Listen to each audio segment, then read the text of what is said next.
T ನರಸೀಪುರದಲ್ಲಿ ದಲಿತ ಸಂಘರ್ಷ ಸಮಿತಿ ವತಿಯಿಂದ ಅಹೋರಾತ್ರಿ ಪ್ರತಿಭಟನೆ ನಡೆಸಲಾಯಿತು. ನರಸೀಪುರದ ಕೆಎಸ್ಐಸಿ ನಿಗಮದ ಮುಂಭಾಗ ಟಿ ನರಸೀಪುರ ಕೆಎಸ್ಎಸ್ಸಿ ನಿಗಮದ ಮ್ಯಾನೇಜರ್ ವಿನಯ್ ರವರು ಹೊರಗುತ್ತಿಗೆ ಆಧಾರದ ಮೇಲೆ ಕರ್ತವ್ಯ ನಿರ್ವಹಿಸುತ್ತಿದ್ದ ಕಾರ್ಮಿಕರನ್ನು ಏಕಾಏಕಿ ತೆಗೆದಿರುವ ವಿರುದ್ಧ ಪ್ರತಿಭಟನೆ ನಡೆಸಿದರು. ಸತತ 4 ದಿನದಿಂದ ಪ್ರತಿಭಟನೆ ನಡೆಸುತ್ತಿದ್ದು ನಿಗಮದ ಉಸ್ತುವಾರಿ ವ್ಯವಸ್ಥಾಪಕ ವಿನಯ್ ವಿರುದ್ಧ ಘೋಷಣೆ ಕೂಗಿ ಆಕ್ರೋಶ ವ್ಯಕ್ತಪಡಿಸಿದರು.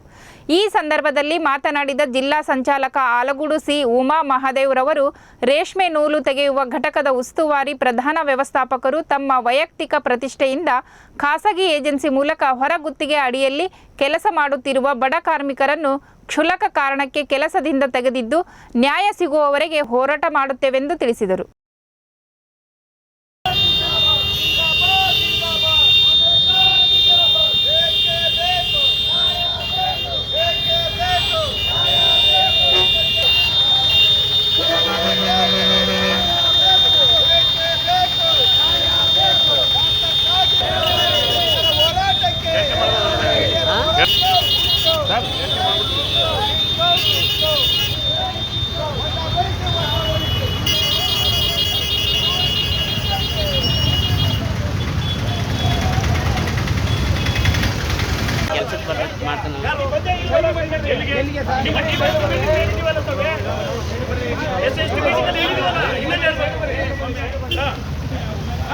ಈಗ ನೋಡಿ ಸರ್, ನಮ್ಮ ಬೆಲೆಗಿಲ್ಲ ಪ್ರಶ್ನೆ ಇದರಲ್ಲಿ ಇಟ್ಕೊಳ್ಳಿ ಸರ್. ಇಲ್ಲಿ ಶೈಲಿ ಅಲ್ಲ. ಅವರು ಕಳೆದ 16ನೇ ತಾರೀಕಿನಿಂದ ಹಗಲು ರಾತ್ರಿ ಇಲ್ಲಿ ಹೋರಾಟ ಮಾಡ್ತಾ ಇದ್ದೇವೆ.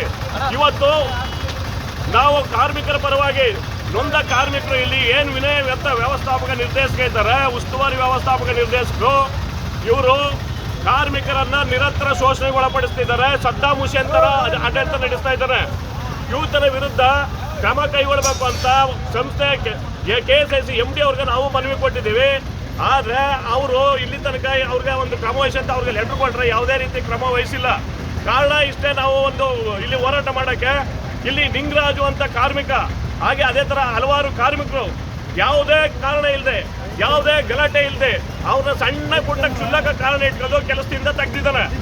ಆದರೆ ಅದನ್ನು ನಾವು ಹೋರಾಟ ಮಾಡಿ ಅವ್ರಿಗೆ ನ್ಯಾಯ ಕೊಡಿಸಿ ಅಂತ ನಾವು ಕೇಳ್ತಾನೆ ಇದ್ದೀವಿ. ಆದರೆ ಆ ವ್ಯಕ್ತಿಗೆ ಅವರು ಹೆಡ್ ಆಫೀಸ್ಗೆ ಹೋಗಿ ಆ ಕಾರ್ಮಿಕ ದೂರು ಕೊಟ್ಟಾಗ ಹೆಡ್ ಆಫೀಸಿಂದ 3 ಸಾರಿ ಅವ್ರನ್ನ ಕೆಲಸಕ್ಕೆ ತಗೊಳ್ಳಿ ಅಂತ ಡೈರೆಕ್ಷನ್ ಮಾಡಿದ್ದಾರೆ.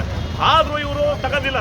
ಅದ್ರ ಜೊತೆಗೆ ಮುಖ್ಯಮಂತ್ರಿಗಳ ಆಪ್ತ ಸಹಾಯಕರಿಂದನೂ ಅವ್ರಿಗೆ ಫೋನ್ ಮಾಡಿಸಿದ್ದಾರೆ. ನೊಂದ ಕಾರ್ಮಿಕವಾಗಿ ಅಹವಾಲು ಹೇಳಿದಾಗ ಯಾಕಪ್ಪ ಪರಿಗಣನೆ ಮಾಡಿ ತಗೊಳ್ಳಿ ಅಂತ ಒಂದು ಮಾರ್ಗದರ್ಶನ ಮಾಡಿದ್ರೆ ಇಲ್ಲಿ ಅವರು ಹೆಡ್ ಆಫೀಸ್ಗೆ ವಾಪಸ್ ಲೆಟರ್ ಹಾಕ್ತಾರೆ. ನೀವು ರಾಜಕೀಯ ಮುಖಂಡರಿಂದ ಸಂಘ ಸಂಸ್ಥೆಯಿಂದ ರಿಟರ್ನ್ ಮಾಡಿಸ್ತಿದ್ರ, ಅದರಿಂದ ನಾವು ತಗೊಳ್ಳಲ್ಲ ಅಂತ ಅಂದ್ರೆ ಆ ಹುಡುಗನ್ನ ತೆಗೆದಾಕಕ್ಕೆ ಮುಂಚೆ ಯಾವುದೇ ಕಾರಣ ಇದ್ದಿದ್ರು ಅವ್ರು ನೊಂದವರು ಇನ್ನೊಬ್ಬರಿಂದ ಹೋಗಿ ಸಹಾಯ ಕೇಳಿದ್ರೆ, ನ್ಯಾಯ ಕೇಳಿದ್ರೆ, ಅವರು ಮಾತಾಡಿದ್ರೆ ಅದನ್ನು ಥ್ರೆಟನ್ ಅಂತ ತಗೊಂಡು ಇವರು ದ್ವೇಷ ಸಾಧಿಸ್ತಿದ್ದಾರೆ. ಅದೇ ರೀತಿ ಅಂಬೇಡ್ಕರ್ ಜಯಂತಿ ಮಾಡಬೇಕಾದ್ರೆ ಕಳೆದ ಸಾರಿ ಕೇವಲ ಪರಿಶಿಷ್ಟ ಜಾತಿಯ 15 ಜನ ಕೂಲಿ ಕಾರ್ಮಿಕರನ್ನ ಇಟ್ಕೊಂಡು ಯಾವುದೇ ವಿನಯ್ ಇರಲಿ, ಪ್ರಧಾನ ಉಸ್ತುವಾರಿ ವ್ಯವಸ್ಥಾಪಕ ನಿರ್ದೇಶಕರು ಇರಲಿ, ಯಾವುದೇ ಸ್ಟಾಫು ಅಂಬೇಡ್ಕರ್ ಜಯಂತಿಯಲ್ಲಿ ಭಾಗವಹಿಸಿಲ್ಲ. ಕೇವಲ ಪರಿಶಿಷ್ಟ ಜಾತಿಯ 15 ಮಹಿಳಾ ಕಾರ್ಮಿಕರು ಅಂಬೇಡ್ಕರ್ ಜಯಂತಿ ಮಾಡಿದ್ದಾರೆ. ಇದು ಉದ್ದೇಶ ಏನು? ಇವರು ಉದ್ದಾಡ್ತಾನೆ ಎಷ್ಟು? ಬಾಬಾ ಸಾಹೇಬ್ ಅಂಬೇಡ್ಕರ್ಗೆ ಇವರು ಕೊಡೋ ಮರ್ಯಾದೆ ಏನು? ಇದನ್ನು ನಾವು ಅಹೋರಾತ್ರಿ ಧರಣಿ ಮಾಡಿದ್ರೆ ಜಿಲ್ಲಾಡಳಿತ ಆಗಲಿ, ಸಂಬಂಧಪಟ್ಟ ಕಾರ್ಖಾನೆ MD ಆಗಲಿ, ಜನಪ್ರತಿನಿಧಿಗಳಾಗಲಿ ಭಾಗವಹಿಸಿಲ್ಲ. ಆದ್ದರಿಂದ ನಾವು ಇವತ್ತು ಮುಖ್ಯಮಂತ್ರಿಗಳ ನಿವಾಸದ ಮುಂದಕ್ಕೆ ಹೋಗ್ತಾ ಇದ್ದೀವಿ ಮನವಿ ಪಡಿಸೋಕ್ಕೆ. ಅದಕ್ಕೆ ಮುಂಚೆ ಸಾಂಕೇತಿಕವಾಗಿ ಈ ಒಂದು ಪ್ರತಿಭಟನೆ ವ್ಯಕ್ತಪಟ್ಬಿಟ್ಟು ಹೋಗ್ತಾ ಇದ್ದೀವಿ. ಕಳೆದ 4 ಕೊಟ್ಟಿಲ್ಲ. ಆಮೇಲೆ ನಮ್ಮ ಬೇಡಿಕೆ ಇರೋದು ವಿನಯದು ಉದ್ದಟತನದ ಅತಿರೇಕ. ಅವರ ಕೊಟ್ಟರೆ ಡಾಕ್ಯುಮೆಂಟ್ಸ್ಗಳಲ್ಲೇ ಗೊತ್ತಾಗುತ್ತೆ ಇವನು ಅತಿರೇಕ ಅಂತ. ಹೆಡ್ ಆಫೀಸಿಂದ 3 ಸಾರಿ ಲೆಟರ್ ಬರೆದಿದ್ದಾರೆ, ಮೆನ್ಷನ್ ಮಾಡಿದ್ದಾರೆ ಕೆಲಸ ತಗೊಳ್ಳಿ ಹುಡುಗನ್ನ ಅಂತ. ಆದರೆ ಅವ್ರಿಗೆ ವಾಪಸ್ ಲೆಟರ್ ಹಾಕ್ತಿದ್ದಾರೆ. ಅಂದ್ರೆ ಇವ್ರಿಗೆ ಉದ್ದಟತನ ಎಷ್ಟು ಅಂತ. ಈಗ ಕಳೆದ 4 ದಿನಗಳಿಂದ ನೀವು ಅವ್ರಿಗೆ ಏನಂದ್ರೆ ಅವ್ರದ್ದು ಒಂಥರ ಸದ್ದಾಂ ಹುಸೇನ್ ಆಡಳಿತ ಇದ್ದಂಗೆ ಮುಂಚೆ ಇದ್ದಂಥ KSIC MD ಅವರು ನಾವು ಮನವಿ ಕೊಟ್ಟಾಗ ಪರಿಶೀಲಿಸಿ ಕ್ರಮ ತಗೊಳ್ಳಿ ಅಂದ್ಬಿಟ್ಟು ನಮಗೂ ಲೆಟರ್ ಹಾಕಿದ್ದಾರೆ, ಅವ್ರಿಗೂ ಹಾಕಿದ್ದಾರೆ. ಆದರೆ ಇವರು ಕಾರ್ಮಿಕ ಆಫೀಸರ್ಗೆ ಹೇಳ್ತಿದ್ದಾರೆ ಸಂಘಟನೆಗೂ ನನಗೂ ಸಂಬಂಧ ಇಲ್ಲ, ನಾನು ಅವ್ರಿಗೆ ಉತ್ತರ ಹೇಳಲ್ಲ ಅಂತ. ಅಂದ್ರೆ MD ಅವ್ರ ಮಾತಿಗೆ ಲೆಕ್ಕಕ್ಕೆ ತಗೋತಾ ಇಲ್ಲ ಇವರು. ಈಗ ನಿಮ್ಮ ಮುಂದಿನ ಹೋರಾಟ ಸಿದ್ದರಾಮಯ್ಯ ಸಾಹೇಬ್ರಿಗೆ ನಾವು ಮನವಿ ಕೊಡ್ತಾ ಇದ್ದೀವಿ. ಯತೀಂದ್ರ ಸಾಹೇಬರು ನಾವು ಅವ್ರನ್ನ ಸಿದ್ದರಾಮಯ್ಯ ಸಾಹೇಬ್ರ ಅನುಪಸ್ಥಿತಿಯಲ್ಲಿ ಯತೀಂದ್ರ ಸಾಹೇಬ್ರಿಗೆ ಅದನ್ನ ನಾವು ಹೋಗಿ ಮೀಟ್ ಮಾಡಿ ಅವ್ರಿಗೆ ಮನವಿ ಕೊಡ್ತಾ ಇದ್ದೀವಿ. ನಾವು ಸಾವಿರಾರು ಜನ ಅವ್ರ ಹತ್ರ ಅಹವಾಲು ಕೇಳ್ಕೊ ಹೋಗ್ತಾರೆ. ಅವರು ಒಂದು ತಿಳುವಳಿಕೆ ಹೇಳೋದು, ಒಂದು ನ್ಯಾಯ ಕೊಡಿಸೋದು ಅವ್ರ ಜವಾಬ್ದಾರಿ ಇರ್ತದೆ. ಅದ್ರ ಕೊಡಿಸೋದನ್ನ ಅವ್ರ ಹತ್ರ ಹೇಳಿದ ಮೇಲೆ ಇವರು ಥ್ರೆಟನ್ ಮಾಡ್ತಾರೆ ಅಂದ್ರೆ, ಒಬ್ಬರು ಮುಖ್ಯಮಂತ್ರಿಗಳ ಸಲಹೆಗಾರರು, ಆಪ್ತ ಸಹಾಯಕರು ಹೇಳಿದ ಮೇಲೆ ಇವರು ಥ್ರೆಟನ್ ಅಂತ ತಗೋತಾರೆ.